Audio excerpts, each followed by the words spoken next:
நீங்கள் கேட்கவிருப்பது ஜீவபூமி. எழுதியவர் சாண்டில்யன்.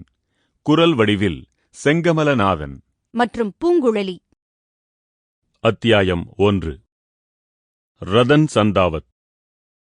ரதன் சந்தாவத் சலூம்ராவின் சிரிப்பு அந்த கிருஷ்ணபக்ஷத்து இரவின் பயங்கரமான அமைதியை சரேல் என்று கிழித்து இடையிலிருந்த எவ்வளவோ இடைஞ்சல்களை ஊடுருவிச் சென்று உதயசாகரத்தின் அலைகளின் இரைச்சலோடு கலந்து கொண்டது. அந்த இரவில் அவன் அவ்வளவு பலமாகச் சிரித்திராவிட்டால் இந்தக் கதை நிகழ்ந்தே இராது. அவன் சிரிப்பைக் கண்டு அவன் கூடாரத்தில் இருந்த ராஜபுத்திரர்கள் மிதமிஞ்சிய அச்சத்தால் பிரமித்து அசைவற்று நின்றார்கள். டேராவின் மூலையில் 3 ஈட்டிகளுக்கிடையில் கட்டப்பட்டு எரிந்து கொண்டிருந்த தீப்பந்தங்கூட சிறிது பயப்பட்டது போல் ஜுவாலையின் சலனத்தை ஒரு வினாடி நிறுத்தி செங்குத்தாக எரிந்தது. வெளியே கூப்பிடு தூரம் வரையில் திட்டுத்திட்டாக நெருப்பை மூட்டி குளிர்காய்ந்து கொண்டிருந்த முகலாயச் சிப்பாய்கள் ஒருவரையொருவர் பார்த்து கொண்டார்கள். ஆனால் ரதனுடைய பெயரை உச்சரிக்க மட்டும் ஒருவருக்கும் தைரியம் வரவில்லை.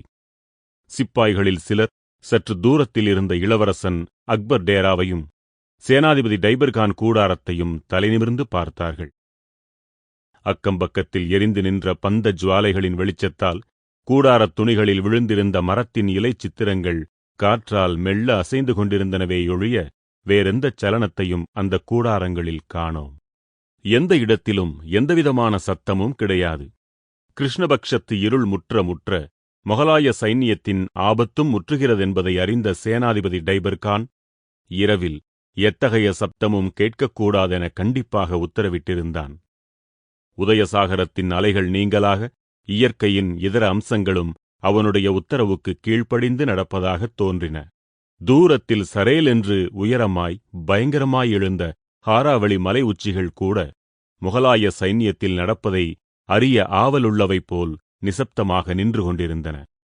இப்பேற்பட்ட சூழ்நிலையில் ரதன் சிரித்ததை யார்தான் ரசிக்க முடியும்?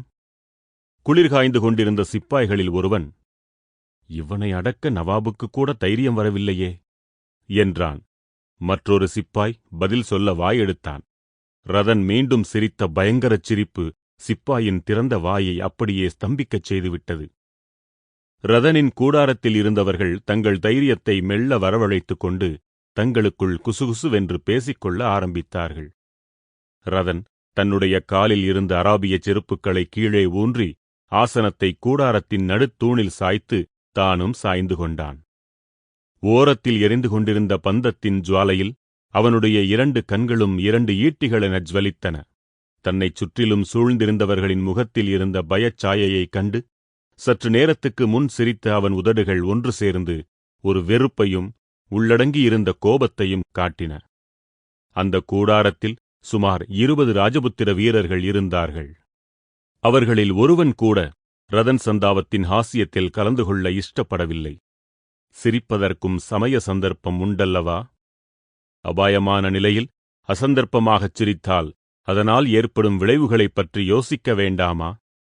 இந்த யோசனைதான் கூடாரத்தில் இருந்த மற்ற வீரர்களுக்கு பயத்தையும் சஞ்சலத்தையும் விளைவித்தன. சேனாதிபதி டைபர்கான் எவ்வளவு முரடன்! அவன் கட்டளையை மீறினால் அவன் குரூரம் எந்த எல்லைக்குச் செல்லும் என்பதை அந்த வீரர்கள் அறிந்திருந்தார்கள். முகலாயப் படையில் இருந்த சொற்ப ராஜபுத்திரர்களை ஒழிக்க டைபர்கான் ஏதாவது ஒரு காரணத்தை எதிர்பார்த்துக் கொண்டிருந்தான் என்பதும் அந்த வீரர்களுக்குத் தெரிந்தே இருந்தது. இந்த நிலையில் டைபர்கான் உத்தரவை மீறி ரதன் சிரித்ததே அபாயம். அதுவும் டைபர்கான் அடைந்த ஒரு தோல்வியைப் பற்றிச் சிரித்தது அபாயத்திலும் அபாயம். ஆகவே ரதனிடம் நீண்ட நாளாக ஊழியம் புரிந்து வந்த மோகன்தாஸ் அவனை மெல்ல பின்புறமாக அணுகி, ரதன் மகராஜ் என்றான். என்ன மோகன்தாஸ்? நாம் இருக்கும் நிலையில் தாங்கள் இவ்விதம் பகிரங்கமாக டைபர்கானைப் பற்றி பேசிச் சிரிப்பது யுக்தமல்ல. என்ன நிலையது? அபாயமான நிலை. மொகலாய சைன்யத்தில் நமது படை ஒரு சிறு பிரிவு. சமயம் கிடைத்தால் அதை அழிக்க டைபர்கான் தயங்க மாட்டான். நமக்குச் சாமர்த்தியம் இருந்தால் அவனுக்கு சமயம் எப்படி கிடைக்கும்? இந்த கேள்விக்கு என்ன பதில் சொல்வதென்று மோகன்தாஸுக்கு தெரியவில்லை. அவன் விழிப்பதைக் கண்டு, Sample complete. Ready to continue?